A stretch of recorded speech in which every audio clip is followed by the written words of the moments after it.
Good morning students. आज अपने twelfth agriculture chemistry का जो अध्याय नंबर 10 चल रहा था, जिसके अंदर अपन लिपिड के बारे में बात कर रहे थे, उसी के आगे बढ़ेंगे आज। तो लिपिड 3 प्रकार के होते हैं। चलो इस पाठ का नाम लिख देता हूँ मैं आपके। अध्याय नंबर 10 जैव रसायन, बायोकेमिस्ट्री। इसके अंदर अपन पढ़ रहे थे जैव रसायन के संदर्भ में कि कार्बोहाइड्रेट पढ़ लिया अपन ने, प्रोटीन पढ़ लिया, एंजाइम पढ़ लिया, न्यूक्लिक एसिड पढ़ लिया और लिपिड पढ़ रहे थे अपन। ठीक है ना। तो लिपिड के अंदर आपकी बातें हो रही थी आपकी किसके संदर्भ में कि लिपिड के प्रकार के बारे में। लिपिड पढ़ लिया कि लिपिड कौन कौन से। तो अपने टॉपिक चल रहा था लिपिड। तो लिपिड के 3 प्रकार थे आपके। सरल लिपिड, दूसरा था आपके संयुक्त लिपिड, और तीसरा था आपके व्युत्पन्न लिपिड। इनके पूरी डिटेल से बात कर ली अपन ने। सरल लिपिड 2 प्रकार का था, संयुक्त लिपिड 2 प्रकार का था, और व्युत्पन्न लिपिड के कोई प्रकार नहीं थे। इनकी परिभाषाएं और इनके प्रकार अपन ने पढ़ लिए। अब इसके आगे थोड़ी सी बात हो रही है आपके कि सरल लिपिड का रासायनिक संगठन पढ़ना है अपन को, और लिपिड के जो जैविक कार्य हैं उनके बारे में अपन चर्चा करेंगे। तो सबसे पहले अपने तो प्रकार पढ़ लिए, इनकी पूरी डिटेल हो गई। अब अपन अगली हेडिंग पढ़ेंगे इसके अंदर, लिपिड के अंदर रासायनिक संगठन। तो सरल लिपिड का रासायनिक संगठन के बारे में बात करेंगे। तो हो गया आपके लिपिड के अंदर पढ़ते अपन सरल लिपिड की रासायनिक संरचना। तो रासायनिक संरचना के अंदर अपन पढ़ेंगे लिपिड। पहले तो टॉपिक इसके अंदर है आपके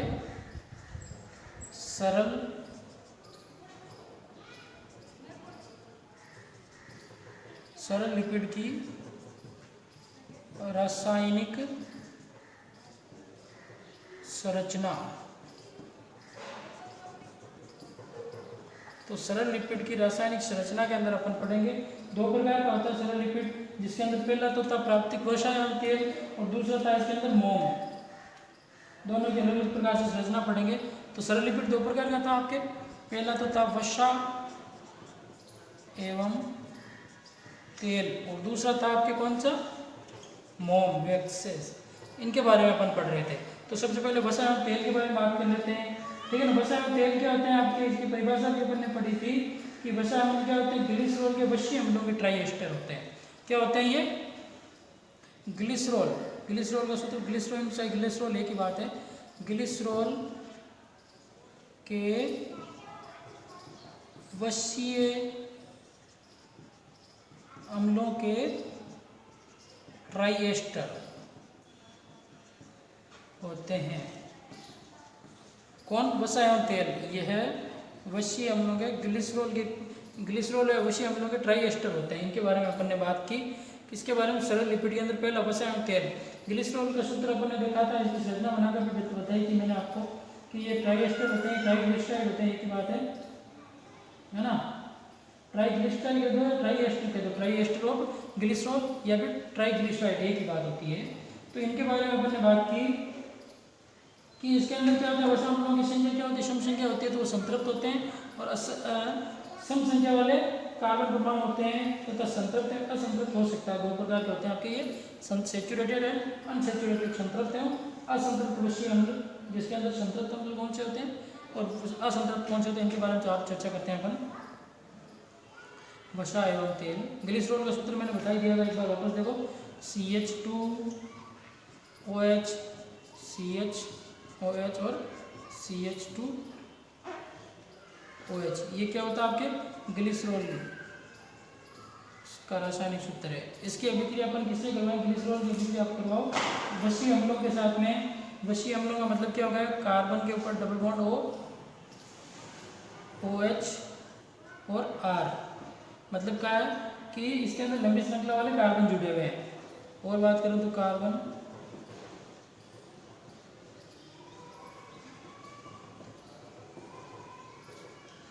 और इसकी अभिक्रिया करवाते हैं तो वैसे हम लोग ट्राइग्लिसराइड या फिर ग्लिसरॉल के ट्राई एस्टर बनते हैं। इसके अंदर क्या होता है, ये जल का अणु बाहर निकल जाता है, मतलब ये यहाँ से ये OH और ये एक H यहाँ से, अगर ये बाहर निकल जाता है तो ये जुड़ जाते हैं सीधे, तीन H2 अणु बाहर निकल जाते हैं, मतलब CH2O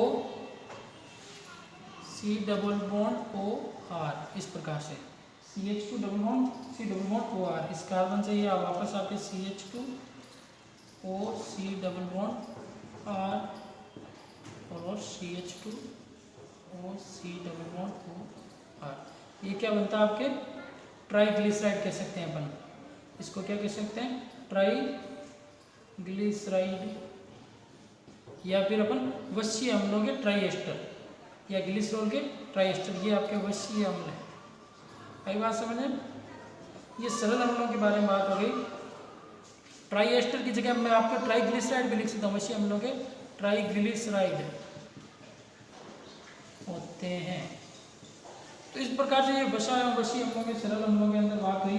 अब इसके अंदर क्या होता है, कार्बन की संख्या क्या होती है, सम संख्या वाले परमाणु होते हैं, तो इसको दो भागों में बांट सकते हैं अपन, एक तो संतृप्त वसीय अम्ल और दूसरा संतृप्त और असंतृप्त। इसके एग्जाम्पल ये तो आगे समझ में, इसके अंदर से H2 बाहर निकलता है और ये दोनों जुड़ जाते हैं तो क्या बनता है, आपके ट्राइग्लिसराइड बनता है। मिटा दो,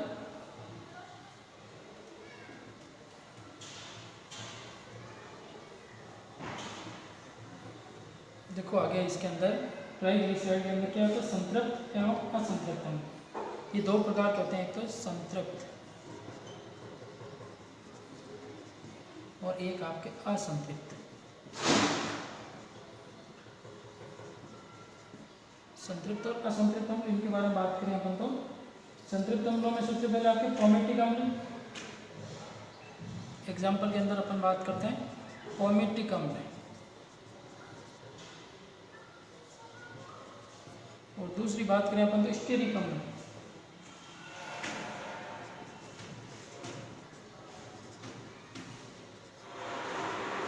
पॉमेटिक अम्ल और स्टेरिक अम्ल, ये इसके एग्जाम्पल हो गए संतृप्त अम्लों के अंदर।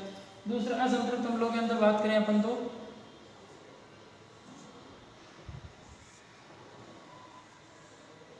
देखो एग्जाम्पल के अंदर असंतृप्त अम्लों के अंदर बात करें अपन तो ओलिक अम्ल, क्या होता है सबसे पहले इसके अंदर ओलिक अम्ल,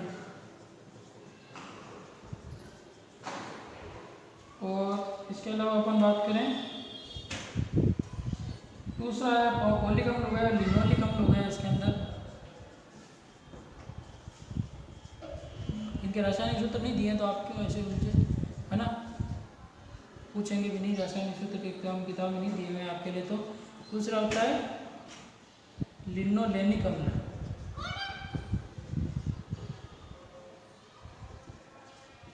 लिनोलेनिक अम्ल, इस प्रकार से ये आपके क्या हो गए। एक और होता है जिसके अंदर आपके एरेकिडोनिक अम्ल, एरेकिडोनिक अम्ल, आई बात समझ में। संतृप्त अम्ल जिसके अंदर तो कार्बन कार्बन के मध्य सिंगल बॉन्ड होता है, असंतृप्त जिनके अंदर डबल बॉन्ड या ट्रिपल बॉन्ड होते हैं, वो क्या होते हैं आपके असंतृप्त अम्ल होते हैं। आई बात समझ। इसके अंदर क्या होता है, कार्बन कार्बन के मध्य जैसे एल्केन, और इसके अंदर कार्बन कार्बन के मध्य डबल बॉन्ड या फिर कार्बन कार्बन के मध्य ट्रिपल बॉन्ड होता है, तो असंतृप्त अम्ल ये तो होते हैं आपके, जैसे एल्केन है और ये आपके एल्कीन व एल्काइन, इनके बारे में आई बात समझ में, असंतृप्त। तो ये आपके क्या हो गए, इसके कुछ एग्जाम्पल हो गए जिसके अंदर क्या होता है। इसके अंदर क्या होता है, ओलिक अम्ल के अंदर एक द्विबंध होता है, इसके अंदर कार्बन कार्बन के मध्य सिंगल बॉन्ड होता है, आई बात समझ। एक तो डबल बॉन्ड होता है और बाकी सारे क्या होते हैं, सिंगल बॉन्ड होते हैं, इस प्रकार से। इसके अंदर क्या होता है, कार्बन कार्बन के मध्य दो, इस प्रकार से। इसके अंदर कार्बन कार्बन के मध्य दो डबल बॉन्ड होते हैं, आई बात समझ में। इसके अंदर कार्बन कार्बन के मध्य 3 डबल बॉन्ड होते हैं, आई बात समझ में। और इसके अंदर कार्बन कार्बन के मध्य क्या होते हैं, 4 डबल बॉन्ड होते हैं, आई बात समझ में। तो ये इस प्रकार से क्या होती है, इनकी संरचना तो सिंगल बॉन्ड और ज़्यादा होते हैं, तो डबल बॉन्ड की बात हो रही है, तो ये आपके सरल संतृप्त अम्लों के ट्राइग्लिसराइड होते हैं, आई बात समझ में। और संतृप्त अम्लों में क्या होते हैं, ट्राइग्लिसराइड होते हैं नॉर्मल क्या होते हैं, समान या भिन्न हो सकते हैं। इसके अंदर जो संतृप्त अम्ल होते हैं, जो फैटी एसिड लिए अपन ने 3 प्रकार के, उनके अंदर कोई भी समान भी हो सकते हैं और असमान भी हो सकते हैं। तो ये एग्जाम्पल भी ध्यान रखना संतृप्त अम्लों के अंदर, विषीय अम्लों के अंदर, ठीक है।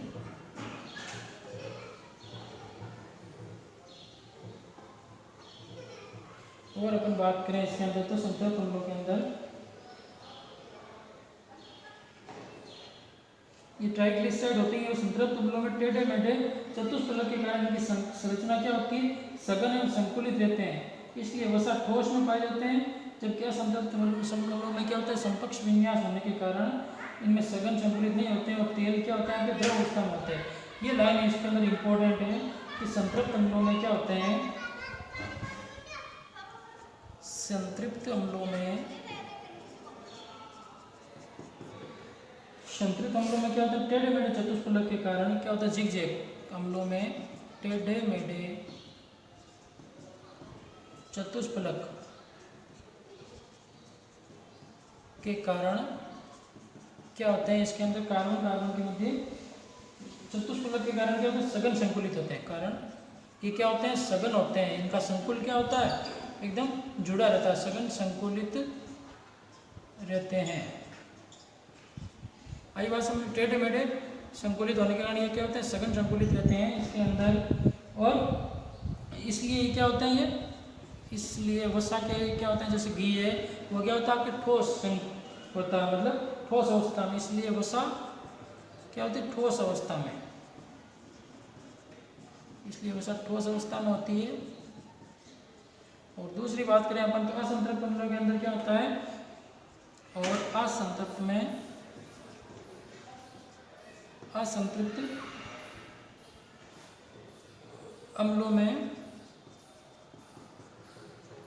अम्लों में समकक्ष विन्यास होता है। समकक्ष का मतलब क्या, एक ही तरफ होते हैं सारे ना, विपक्ष का मतलब अलग अलग तरफ है ना। तो समकक्ष विन्यास के कारण क्या होता है, इनके अंदर यह भी क्वेश्चन आ जाता है कि वसा ठोस होती है, तेल द्रव अवस्था में होते हैं, क्यों, कारण बताइए। तो ये इनका कारण इंपॉर्टेंट लगा के देख लेना, क्वेश्चन बन जाता है। तो समकक्ष विन्यास के कारण क्या होता है, इनका सघन संकुल नहीं हो पाता है, इनका सघन संकुलित नहीं हो पाता है,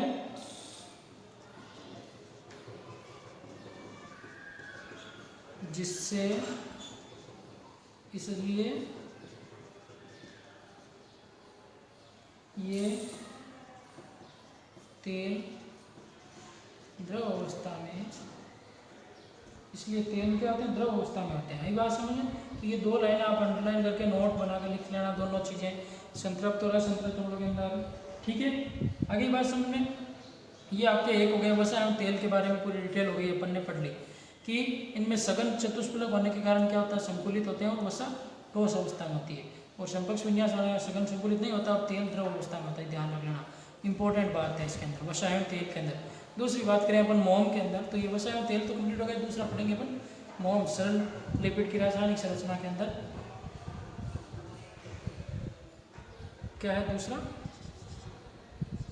मोम। तो मोम के अंदर अपन बात करें तो मोम की संरचना कैसी होती है, इसके बारे में बात करें अपन, तो आपके ये जो मोम है इसके अंदर क्या होता है कि ये लंबी श्रृंखला वाले संतृप्त असंतृप्त दोनों प्रकार के मोनोहाइड्रिक एसिड होते हैं। ये क्या होते हैं, ये लंबी श्रृंखला वाले क्या होते हैं, ये लंबी श्रृंखला वाले, किसके बारे में बात कर रहा हूं मैं, आपके मोम के बारे में। तो ये लंबी श्रृंखला वाले संतृप्त व असंतृप्त,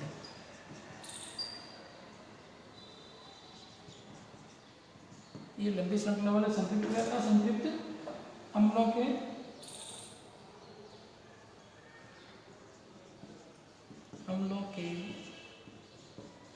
लंबी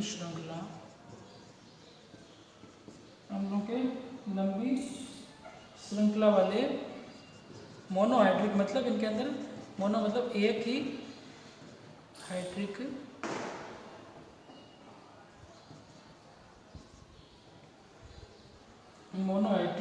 एल्कोहल के एस्टर होते हैं।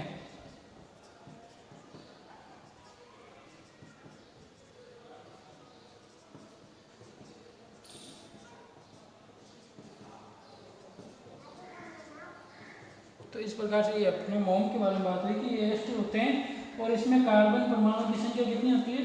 इन अम्लों में कार्बन की संख्या, आपके कार्बन की संख्या कितनी होती है? किसकी? सी, मतलब कार्बन लिखते हैं। कार्बन की संख्या होती है इन अम्लों में आपके, कार्बन की संख्या C14 से कितने? कार्बन की संख्या C14 से 36 तक। और तथा एल्कोहल में क्या होता है आपके? इसके अंदर एल्कोहल में होता है आपके C16 से लेकर आपके C36 तक। ये तो किसके अंदर है? आपके अम्लों में। आई बात समझ? अम्लों में। और अपन बात करूँ मैं आपके एल्कोहल में कार्बन की संख्या, तो एल्कोहल में कार्बन की संख्या होती है आपके, क्या होता है? C16 से लेकर C36 के मध्य, मतलब लंबी श्रृंखला वाले ये क्या होते हैं? आपके कार्बन परमाणु होते हैं। और अधिकांश मोम क्या होते हैं? मिश्रित एस्टर होते हैं और रासायनिक दृष्टि से क्या होते हैं? निष्क्रिय होते हैं। यही बात समझ में? मिश्रित एस्टर और रासायनिक दृष्टि से निष्क्रिय होते हैं। और एग्जाम्पल की बात करूँ मैं इसके अंदर, उदाहरण की बात करें अपन, तो उदाहरण के अंदर मधुमोम है, मधुमक्खी, मधुमक्खी का मोम, मधुमक्खी का मोम होता है जो क्या होता है? सेरिल एल्कोहल तथा मोनो स्टेरिक अम्ल का एस्टर होता है। ये क्या होता है आपके? सेरिल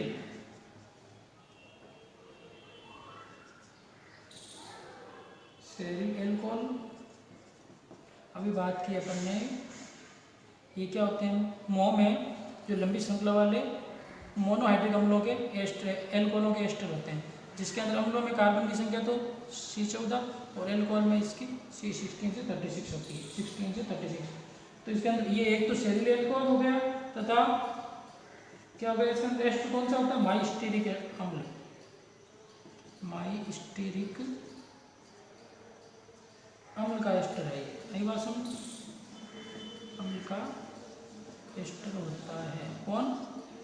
किसकी बात कर रहा हूँ मैं? आपके मधुमक्खी के मोम की। यही बात समझ में? तो ये आपके होता है, ये इसके अंदर ये सेरिल एल्कोहल तथा माइस्टीरिक अम्ल के एस्टर होते हैं। ये कौन? मोम के, मधुमक्खी का मोम वाला। इस प्रकार से ये आपके सरल लिपिड का रासायनिक संगठन के बारे में बात कर ली कि कार्बन की संख्या कितनी होती है, एल्कोहल की संख्या कितनी होती है, एल्कोहल में कार्बन की संख्या और अम्लों में कार्बन की संख्या कितनी होती है, और एक एग्जाम्पल पढ़ लिया। तो इस प्रकार से ये हो गया आपके, क्या हो गया? सरल लिपिड के बारे में बातें हो गई कि सरल लिपिड के दोनों प्रकार पढ़ लिए, वसा एवं वसीय अम्लों के बारे में, वसा एवं मोम के बारे में। अब इसके बाद में अपन लिपिड के जो जैविक कार्य हैं उनके बारे में चर्चा करेंगे कि जो लिपिड के जैविक कार्य हैं वो कौन कौन से होते हैं, इसके अंदर पढ़ेंगे। तो अभी हेडिंग लगाओ आप। जैसे अपन ने अम्लों के बारे में पढ़ा, ये कार्बोहाइड्रेट के जैविक कार्य पढ़े, फिर उसके बाद में अपन ने किसके जैविक कार्य पढ़े? आपके कार्बोहाइड्रेट के बाद में प्रोटीन के, एंजाइम के सारे पढ़े। तो अब लिपिड का भी पढ़ना पड़ेगा। तो लिपिड के इम्पोर्टेंस क्या है इसके, ना जैविक अपने उपयोगी क्या अपन ने पढ़ लिया कि ऐसे होते हैं, ऐसे होते हैं, इनकी कार्य भी क्या है ये भी तो पता होना चाहिए अपन को। तो कार्य के अंदर सबसे पहले है इसका कार्य आपके कि ये वसा जंतु तथा वनस्पति कोशिकाओं में संग्रहित भोजन के मुख्य अवयव है। कई बात समझ, ये वसा क्या? जंतु एवं वनस्पति। कई बात समझ में? पादपों एवं जंतुओं में वसा, जंतु एवं वनस्पति में लिपिड का मतलब बेसिकली क्या होता है? वसा ही होता है। वनस्पति कोशिकाओं में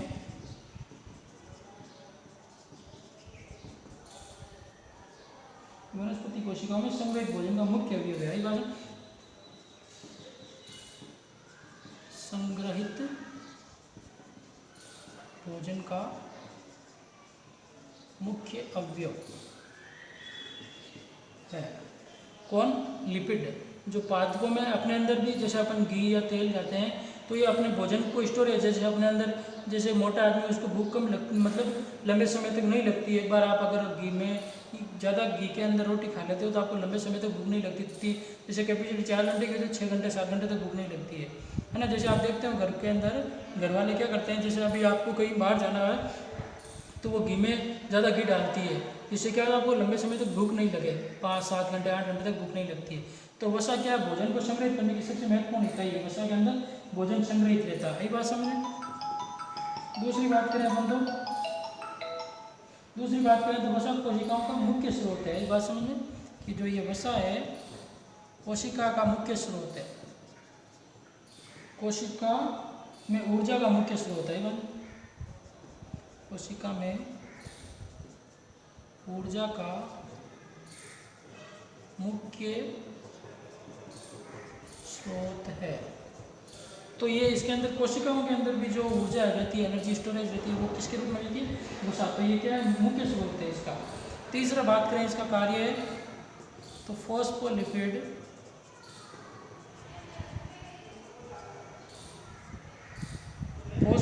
क्या है, आपके कोशिकाओं के संरचनात्मक घटक होते हैं।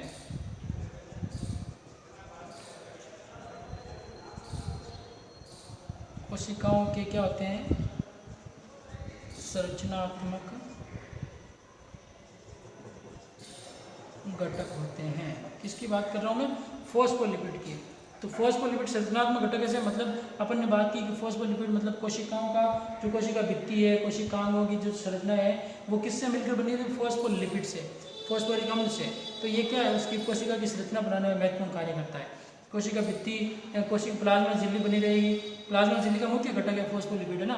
तो फॉस्फोलिपिड से ही क्या होती है, संरचना बनती है कोशिकाओं की। तो कोशिकाओं की संरचना बनाने में महत्वपूर्ण कार्य करता है। और बात करें अपन लिपिड की, तो कुछ लिपिड अनेक एंजाइमों के सक्रियण के लिए आवश्यक है। कुछ लिपिड क्या होते हैं जो एंजाइम को सक्रिय रखने के लिए, मतलब खूब सारे एंजाइम है भोजन के अंदर काम में आते हैं, एनर्जी के। तो कुछ लिपिड अनेक एंजाइमों के अंदर, एंजाइम जो भोजन के रूप में कार्य करते हैं, एंजाइमों के सक्रियण मतलब उनको सक्रिय ऊर्जा प्राप्त करने के लिए, सक्रियण के लिए आवश्यक है, के लिए आवश्यक हैं। तो लिपिड के ये आवश्यक कार्य हैं। इसके अलावा और बात करें अपन तो लिपिड के अंदर ये हार्मोन संश्लेषण में भाग लेते हैं। क्या करते हैं, एंजाइम के अंदर हो गए। इसके अलावा हार्मोन का निर्माण करने में, है ना, संश्लेषण का मतलब क्या है, हार्मोन के निर्माण में कौन, लिपिड, ये हार्मोन संश्लेषण में महत्वपूर्ण कार्य रखते हैं, संश्लेषण में भाग लेते हैं, हार्मोन संश्लेषण में भाग लेते हैं। और बात करें अपन तो आपके ये शरीर के लिए ऊष्मारोधी तथा यांत्रिक सुरक्षा प्रदान करते हैं। मतलब अपन को शरीर की जो एनर्जी है, या फिर अपन को जैसे जिनके अंदर फैट ज़्यादा रहती है उनको सर्दी कम लगती है, गर्मी कम लगती है, तो ऊष्मारोधी है ये बात समझ में। ये शरीर के लिए ऊष्मारोधी, शरीर के लिए क्या है, ऊष्मारोधी कौन, लिपिड तथा यांत्रिक सुधार, ऊष्मारोधी व यांत्रिक सुरक्षा प्रदान, यांत्रिक सुरक्षा प्रदान करते हैं।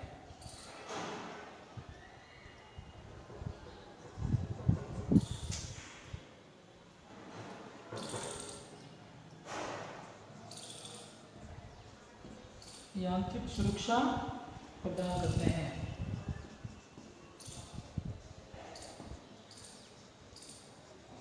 एक बात समझ में। तो इस प्रकार से ये लिपिड के जैविक कार्य हो गए कि पहला ये अपने भोजन का स्टोरेज करने के लिए सबसे महत्वपूर्ण अवयव है। अगली बात समझ में। दूसरी बात लिपिड के अंदर कि ये वसा कोशिकाओं में ऊर्जा का मुख्य स्रोत है। कोशिकाओं के अंदर ऊर्जा का मुख्य स्रोत क्या है, वसा। कोशिकाओं की संरचना बनाने में महत्वपूर्ण कार्य करता है। कोशिका की संरचना मतलब क्या हो गया कि जो कोशिकाओं की संरचना प्लाज्मा झिल्ली है वो फॉस्फोलिपिड की बनी हुई थी। प्लाज्मा झिल्ली कोशिका की सबसे ऊपरी परत है, तो उसको बनाने में कौन सा कार्य करता है, ये पादप कोशिका, जंतु कोशिकाओं के अंदर ये मुख्य स्रोत है, तो फॉस्फोलिपिड से बनती है। तो कोशिका की संरचना बनाने में अनेक एंजाइम को सक्रिय रखने में कार्य करता है। इसके अलावा जो अपने अंदर हार्मोन रहते हैं, थायरोक्सिन हार्मोन की उस ग्रंथि से हार्मोन निकलते हैं, पैराथायरॉयड, एड्रेनलिन का निर्माण करने में महत्वपूर्ण कार्य करते हैं लिपिड। आई बात समझ। और शरीर को ऊष्मारोधी मतलब शरीर के अंदर जो एनर्जी है वो उसको रोधी है, ऊष्मारोधी मतलब बाहर से अंदर जाने वाली क्रिया को रोकती है। और अपन जैसे जिसके अंदर फैट ज़्यादा होती है उनको सर्दी कम लगती है, उसके अंदर ऊष्मारोधी होती है। और यांत्रिक सुरक्षा मतलब जो आपके रिपेयरिंग क्षमता है या मैकेनिकल क्षमता है उसको मजबूत बनाती है, यांत्रिक सुरक्षा प्रदान करता है। और लिपिड के बारे में, तो ये आपके लिपिड के बारे में जो जनरल बातें थी वो मैंने आपको कंप्लीट करवा दी कि जो लिपिड के महत्वपूर्ण गुणधर्म है इनके बारे में। तो इस प्रकार से ये आपके लिपिड वाला टॉपिक कंप्लीट हो गया। इसके अंदर अपने जैव रसायन के अंदर काफ़ी बातें की, कार्बोहाइड्रेट, विटामिन, विटामिन पढ़ना आप लिपिड के बारे में। अगला टॉपिक रहेगा अपना विटामिन। आई बात समझ में। तो प्रोटीन हो गया, कार्बोहाइड्रेट हो गया, एंजाइम हो गए। अब इसके आगे अपन पढ़ेंगे किसके बारे में, आपके विटामिन के बारे में। अगली बात में अगला टॉपिक रहेगा विटामिन, जो इंपॉर्टेंट है, आप शुरू से पढ़ते आ रहे हो विटामिन के बारे में, 6th क्लास से पढ़ते आ रहे हो।